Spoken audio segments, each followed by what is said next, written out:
Gangaram hospital का सर्वे है 77,000 पेशेंटों का 2001 से लेकर 2009 का।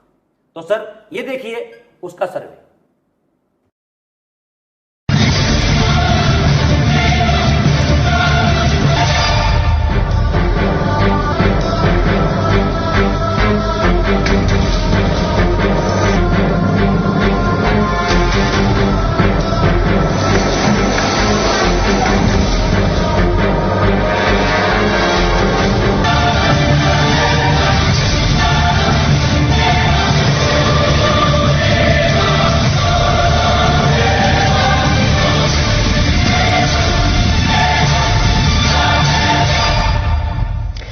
देश की 121 करोड़ आबादी पर ऐसा जानलेवा खतरा मंडरा रहा है जिसका नतीजा सिर्फ मौत है, और वो खतरा है दवाओं के बेकार हो जाने का। मरीज के इलाज की बुनियाद यानी एंटीबायोटिक दवाएं बेअसर होती जा रही हैं। एंटीबायोटिक दवाओं पर की गई स्टडी के नतीजे आगाह कर रहे हैं कि 2020 आते आते देश में एक भी असरदार एंटीबायोटिक दवा नहीं बचेगी और सर्दी जुकाम जैसे साधारण इन्फेक्शन भी लाइलाज हो जाएंगे।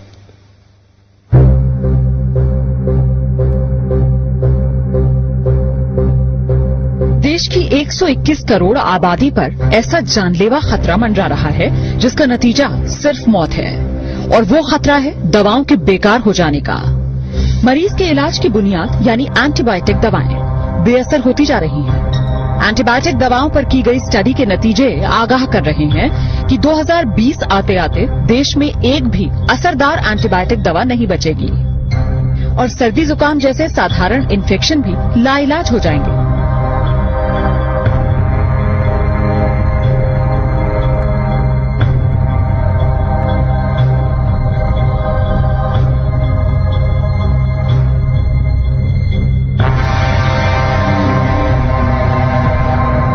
जरा सोचिए, अगर डॉक्टर को मरीज की बीमारी का पता हो, उसके इलाज के लिए बेहतरीन वार्ड, टेस्ट और ऑपरेशन की सुविधा हो, लेकिन मरीज पर दवाएं ही असर न कर रही हों और मरीज को बचा पाना नामुमकिन हो जाए। ये सिर्फ ख्याल नहीं है, ये वो डरावनी हकीकत है जिसका तोड़ डॉक्टर अभी तक नहीं तलाश पाए। दिल्ली के एक प्राइवेट अस्पताल में हुई स्टडी के नतीजों से ये खुलासा हुआ कि कई एंटीबायोटिक दवाएं जो गंभीर बीमारियों के इलाज में इस्तेमाल की जा रही हैं, दरअसल मरीजों पर काम ही नहीं कर रही। अस्पतालों में मरीज बेमौत मरने को मजबूर हैं।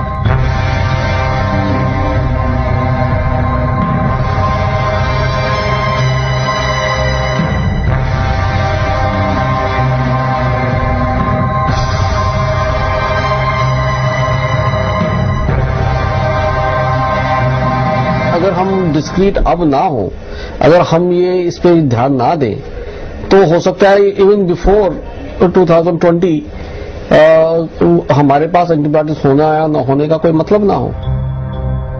77,000 से ज्यादा मरीजों पर हुई अब तक की सबसे बड़ी स्टडी में ये पाया गया कि टीबी, निमोनिया और पेट की बीमारियों में इस्तेमाल की जाने वाली कई नई एंटीबायोटिक दवाएं अब बेकार हो चुकी हैं।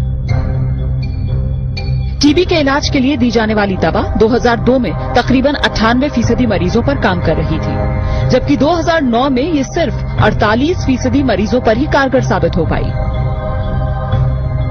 निमोनिया और सांस की तकलीफ के लिए दी जाने वाली एंटीबायोटिक दवा 2002 में 25% मरीजों पर काम कर रही थी, लेकिन 2009 में ये दवा महज 3% मरीजों के काम के लायक ही रह गई थी। सर्जरी कराने वाले मरीजों में होने वाले इन्फेक्शन को रोकना चुनौती बन गया है। अनुमानित आंकड़ों के मुताबिक देश के हर अस्पताल में हर हफ्ते 1 से 2 मरीजों की मौत सिर्फ इसलिए हो जाती है क्योंकि एंटीबायोटिक दवा बेकार साबित हो गई। अभी से दिक्कत होनी शुरू हो गई है। कई बार हमारे पास ऐसे मरीज आते हैं जहां कि हमारे पास कोई एंटीबायोटिक रह ही नहीं जाता है, तो हम लोगों को लगता है कि कई बार पेरिफेरल सेंटर्स हमारे पास आए क्यों है, क्योंकि हमारे पास कोई दवाई नहीं रह जाती।